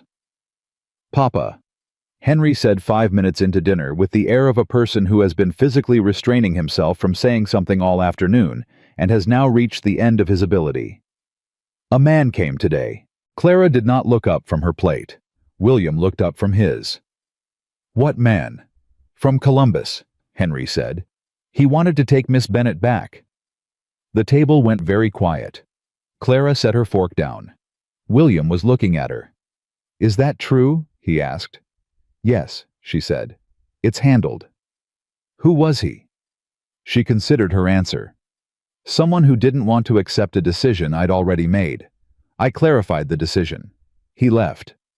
She picked her fork back up. It's handled, William. William was quiet for a moment. Did he upset you? He asked. The question landed differently than she expected.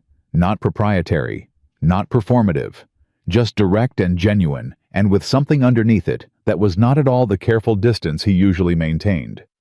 She looked at him. No, she said. He confirmed something. What? She held his gaze. That I'm exactly where I intended to be. The table was very still. Henry opened his mouth. Emma kicked him under the table with an accuracy that suggested this was not the first time she had needed to do it. Henry closed his mouth. William looked at Clara for one more moment with an expression she was beginning to understand was his version of something he didn't have words for yet. Then he picked up his fork. The children followed. Dinner resumed, but something had changed in the room, and every person at the table felt it, and nobody said anything about it, and that was exactly right.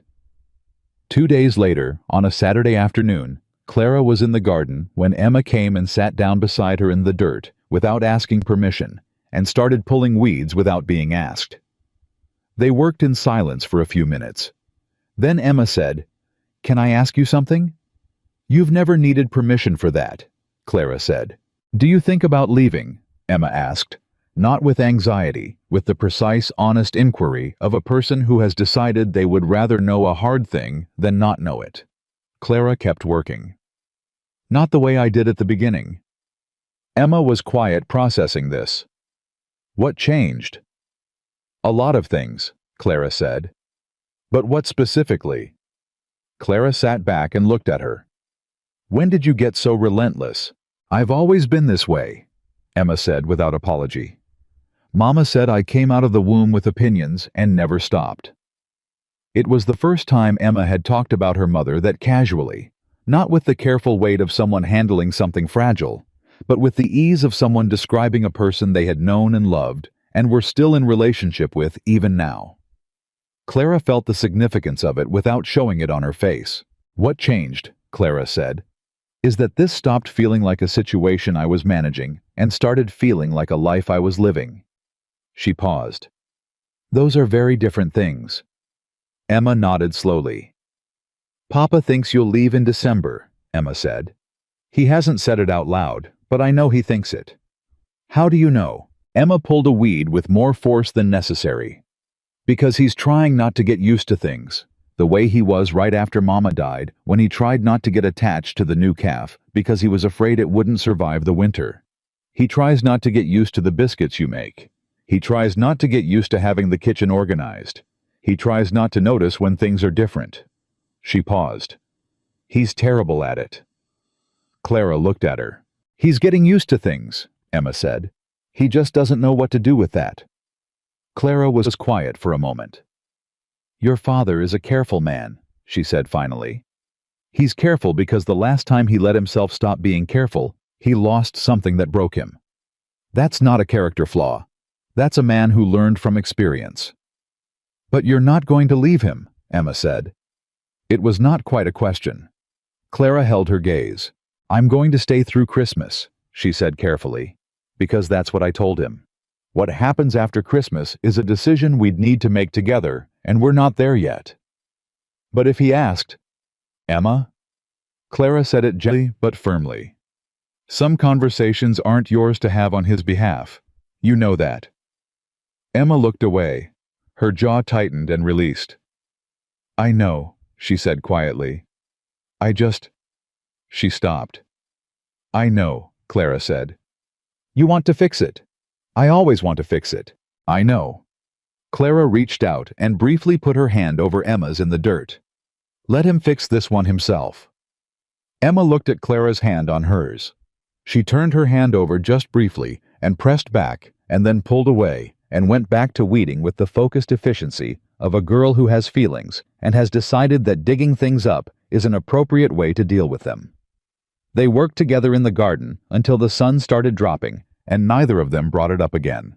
But that evening when Clara came into the kitchen to start supper, she found William already there.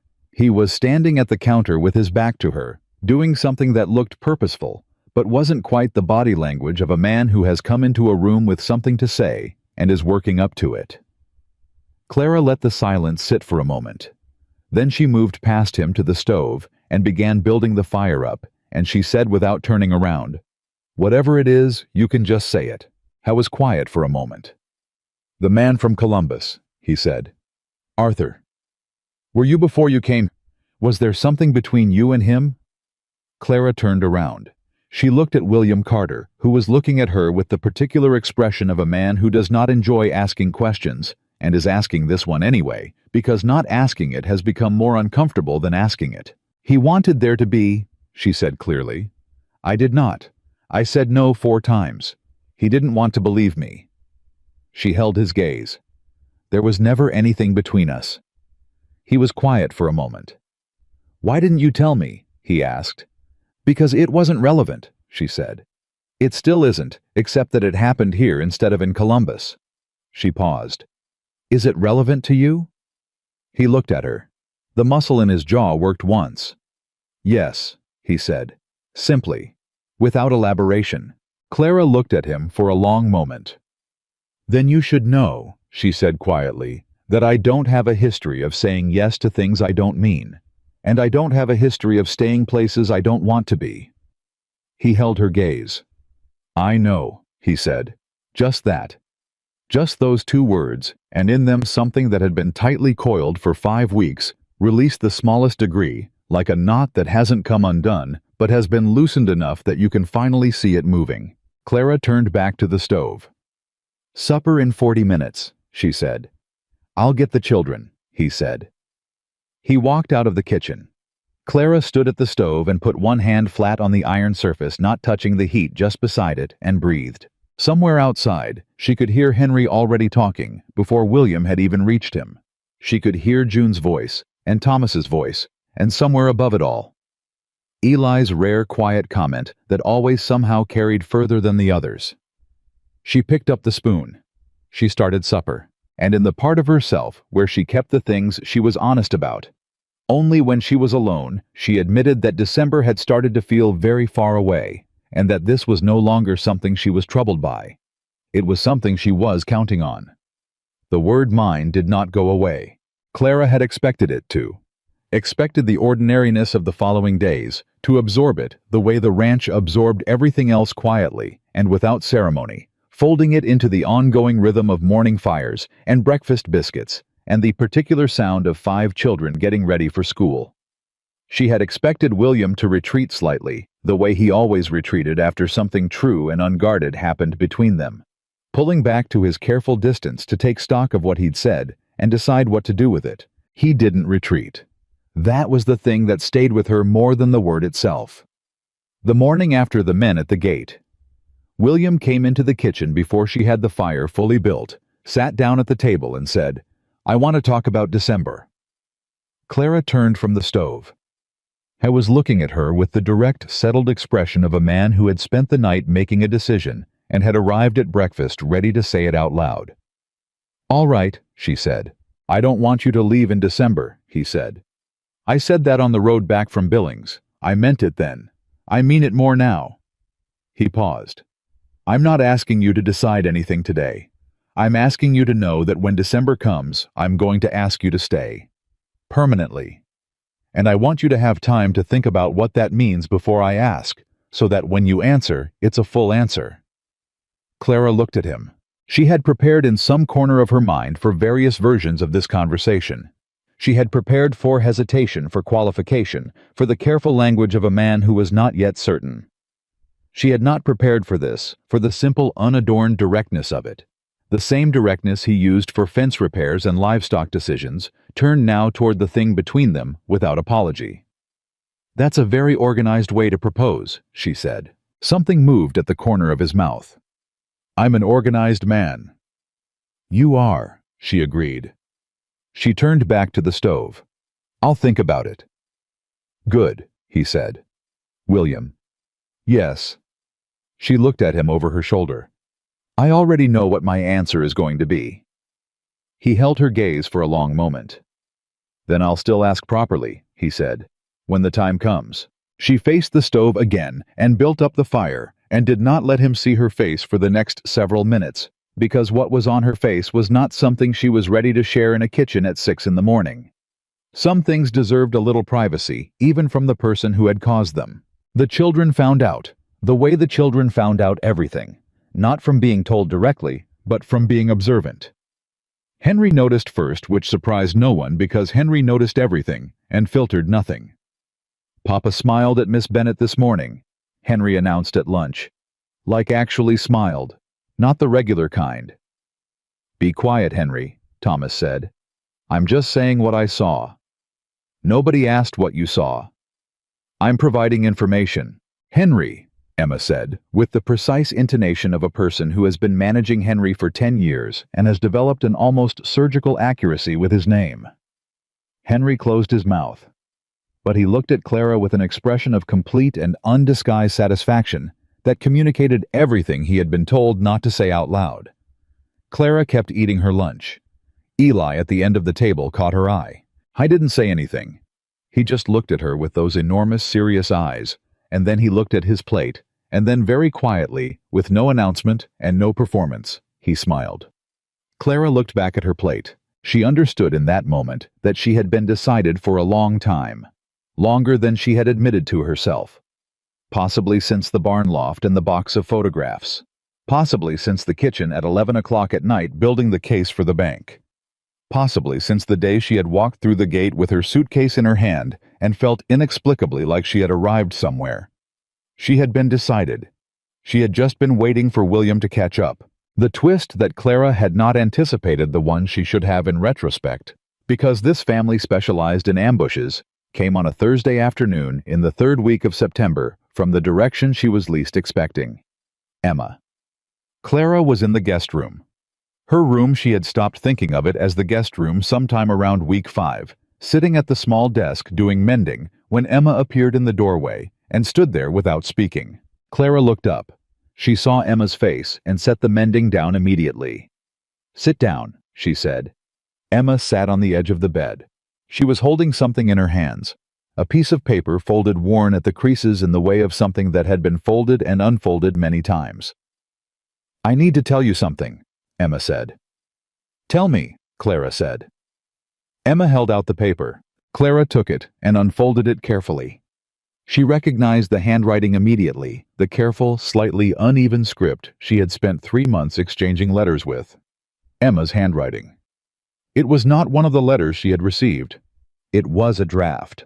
Older than the others, more crossed out, more worked over. And it was addressed not to Miss Bennet, but to any woman who might be reading this. Clara read it. It was not what she expected. It was not a recruitment letter. It was not a description of the ranch, or the children, or the practical requirements of the arrangement. It was a letter from a 14-year-old girl to an unknown woman somewhere in the country, and it said, "My mother died 2 years ago, and my father has forgotten how to be alive, and I don't know how to help him, and I am afraid that if I don't do something, something in this family is going to break, that can't be fixed. I am looking for someone who is not afraid of hard things. I am not asking you to fix us. I am asking you to be brave enough to try." Clara sat with the letter for a long moment. "That was the first draft," Emma said. "I wrote that one 6 months before I sent the actual advertisement. I couldn't send that one because I was afraid no one would answer it." Her voice was steady and precise, but underneath it, something was shaking slightly. "I kept it because I don't know why I kept it. I just kept it." Clara looked at Emma. "Why are you showing me this now?" she asked. Emma met her eyes. "Because I want you to know what I was actually asking for when I sent those letters. Not a housekeeper. Not someone to cook and sew." She paused. "I was asking for someone brave. And I found you. And I needed you to know that I knew what I was looking for, even if the method was wrong." Clara looked at the letter in her hands. "I am not asking you to fix us. I am asking you to be brave enough to try." She had been brave enough to try. She had been trying for 8 weeks. And the thing she had not fully understood until this moment, reading this draft in Emma's handwriting, was that Emma had known her before she arrived, had looked through 47 letters and found the one that matched what this family actually needed, not what it said it needed, and had been right. A 14-year-old girl had read her correctly from 2,000 miles away. Clara folded the letter carefully. "Emma," she said. "Yes, ma'am. I need you to understand something." She held the girl's gaze. "What you did was wrong. The deception, the forgery, the manipulation of a situation that involved real people's real lives. That was wrong, and you know it was wrong, and I have not stopped knowing it was wrong." "I know," Emma said. "But," Clara said, and she held out the letter, "whoever you become, whatever you do with your life, wherever you go, do not lose this." She waited until Emma took it back. This capacity to see what is actually needed instead of what appears to be needed. This willingness to act when acting is hard. This. She tapped the letter gently. "This is remarkable, Emma, and it should never be trained out of you." Emma looked down at the letter. Her jaw was doing the thing it did when she was working very hard to maintain composure. "I'm sorry I deceived you," Emma said quietly. "I know," Clara said. "I forgave you a long time ago." Emma looked up sharply. When you came down to the kitchen at 5 in the morning and told me the truth," Clara said. "The morning after I arrived, you could have kept the deception going. You didn't. You sat down and you told me everything, and you held still while I decided what I was going to do about it." She paused. "That took more courage than sending the letter." Emma was very still. Then she did something she had not done since Clara arrived. She got up from the edge of the bed, crossed the small distance between them, and put her arms around Clara with the full, unguarded desperation of a girl who had been holding herself together for 2 years and was briefly in this room allowing herself not to. Clara held her. She held her for as long as Emma needed, which was not very long. Emma was too much her father's daughter to stay unguarded for more than a minute. And then Emma pulled back and straightened and pushed her hair away from her face with the decisive efficiency of a person returning to business. "Thank you," Emma said. "Thank you," Clara said, "for finding me." Emma went back to her room. Clara sat at the small desk for a long time afterward, not doing the mending, just sitting in the room where a woman she had never met used to sew in the good morning light, holding the weight of what had just happened. October 1st came and went. William made the partial payment to the bank in Billings on time, exactly as promised. He came home that evening with the receipt in his chest pocket, and the particular quiet of a man who has put down something very heavy and is still getting used to his own hands being empty. Henry wanted a celebration. William said there was nothing to celebrate yet.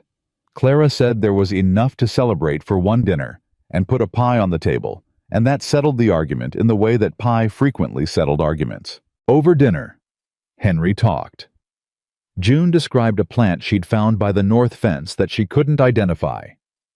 Thomas told a story about something that had happened at school that was funnier than he had intended it to be, and laughed partway through telling it, which surprised him visibly. William watched his children across the table with the expression of a man counting his blessings out loud in his own head.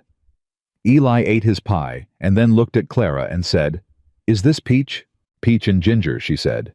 "It's better than the other pie," he said. "Eli," Emma said. "Miss Bennet made the other pie too," he said. "I'm saying this one is better. That's a compliment." Clara laughed. William looked at her when she laughed, and she looked back at him. And between them, something passed that was warm and uncomplicated and entirely right. November arrived, and with it the cold. The ranch changed in November. The work changed, different things needed doing, different rhythms. The preparation and stowing and securing of a place, getting itself ready to withstand what Montana winters actually were. Clara had never experienced a Montana winter, and she was honest about that, and William was honest with her about what it would involve, and they had 3 conversations about practical things.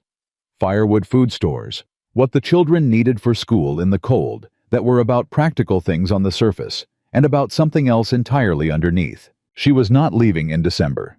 They both knew it. They just hadn't said it in those words yet, and somehow that particular saying was the one that needed to be done right. The evening it happened was a Tuesday, 3 weeks into November, after the children were in bed. Clara was at the kitchen table with a letter she'd been writing to a former client in Columbus, who occasionally sent work her way. She still did some sewing, smaller things, alterations and repairs that people in Red Willow Creek were willing to bring to the ranch, and William came in from checking the barn and stood in the kitchen doorway and looked at her. She kept writing. After a moment he said, "It's December in 3 weeks." "I know," she said. "You told me you'd stay until December." "I did." He was quiet. She kept writing. "I'm asking you to stay past December," he said. "Permanently. I'm asking you to marry me, Clara, not because the children need a mother, not because the ranch needs managing, because He stopped, started again. "Because this house is different with you in it. I am different with you in it. And I don't want to go back to what it was before you." Clara set down her pen. She turned around. Howe was standing in the doorway with his hat in his hands. Not because he'd just come in, he'd already put it on the hook. He had gone back and gotten it. She realized because he needed something to do with his hands. And this was the thing he'd found. William Carter, 38 years old, hat in his hands, asking her to stay. "I told you I already knew what my answer was going to be," she said. "You did," he said. "Yes," she said. "My answer is yes." He looked at her, the hat stilled in his hands. Something moved through his face that she did not have a word for. Relief was part of it, and something warmer than relief, and underneath both of those, the particular expression of a man who has been carrying a long winter inside himself and has just felt the first real thaw. He crossed the kitchen in 3 steps. He did not kiss her. Not yet, that would come, but not yet. Because this was William. And William did nothing without intention. Instead, he put his hands on either side of her face, with a gentleness that made her breath catch, and he looked at her for one long moment, with everything fully visible, and nothing locked away. "Thank you," he said, "for not getting back on that train." "I had nowhere better to be," she said. He almost smiled. "You had Ohio." "Ohio," she said, "did not have you." He kissed her then. It was not a dramatic kiss. It was not the kind of thing that would have been written up in a novel. It was the kiss of 2 people who had been moving toward each other for 4 months, through difficulty and grief and stubbornness, and 1 thunderstorm, and a bank in Billings, and 47 letters, and a 14-year-old girl with 2 years of egg money and a box of photographs in a barn loft. It was all of those things compressed into a single moment that was quiet and certain, and entirely completely right. From the hallway there was a sound. Clara pulled back slightly. William looked at the doorway. Standing in the hall, in their nightclothes, with the expressions of people who had definitely not been listening and definitely had been listening, were all 5 Carter children. Henry was grinning with the full, unrestrained joy of a boy whose scheme for it had always been in some measure his scheme too, had fully succeeded. June had both hands over her mouth. Thomas was looking at the ceiling with the elaborate casualness of someone who has decided the ceiling is very interesting. Emma was standing very still with tears running down her face that she had not yet acknowledged. Eli was standing slightly apart from the others, the way he always stood slightly apart, watching Clara with those enormous steady eyes. "Henry," William said. "Sir," Henry said. "Go to bed." "Yes, sir." He did not move. "Is she staying?" "Yes," William said. "She is staying." Henry made a sound that was pure joy, unapologetic and complete, and turned and bolted back down the hall. June followed still with her hands over her mouth. Thomas looked down from the ceiling, nodded once at Clara, with the contained dignity of a 15-year-old boy who had decided this outcome was acceptable, and went back to his room. Emma wiped her face with the back of her hand quickly, as though she could make it not have happened. She looked at Clara. "Good," she said. "One word. Everything in it." She went back to her room. Eli stayed. He stood in the hallway doorway and looked at Clara for a long moment. Then he walked forward, not running, not performing, just walking with the deliberate seriousness that was entirely his own, and he put his arms around Clara's waist and pressed his face against her side, the way he'd pressed against the horse in the barn that afternoon months ago when he had been trying not to be seen crying. Clara put her hand on the back of his head. He stayed for a moment. Then he stepped back. He looked up at her. "I told you it was going to be okay," he said. Clara looked at this small, serious boy who had been the first to show her to her room, who had told her the biscuits weren't very good, but that his father tried, who had sat with her in the barn loft with a box of photographs and asked her if she remembered her mother's voice. "You did," she said. "You were right." He nodded once with the gravity of a person whose predictions have been vindicated and walked back down the hall to his room. The house went quiet. William was still standing beside her in the kitchen, and the lamp was burning low, and outside the Montana night was cold and enormous and entirely indifferent the way Montana nights were, and none of that mattered at all. "Loud family," Clara said. "You knew what you were getting into," William said. "I did," she agreed. "I read the letters." He laughed. It was a full laugh, not the almost smile, not the corner of the mouth movement she had been cataloging for months, but an actual laugh, low and real and completely unguarded. And Clara thought, there it is. That is the man those letters described. That is who he always was underneath the grief and the caution and the careful management of a life held together by duty alone. There he was.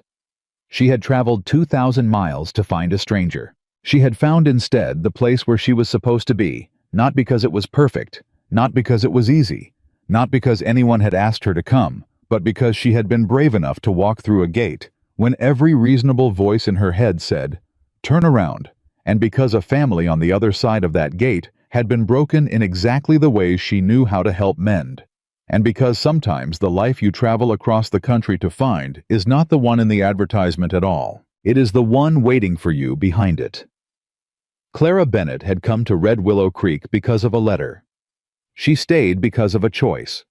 And she built her life there, not on the foundation of what she had been promised, but on the foundation of what she had found, which was harder and realer and better than any promise could have been, because that is what it means to choose a family instead of simply being born into one.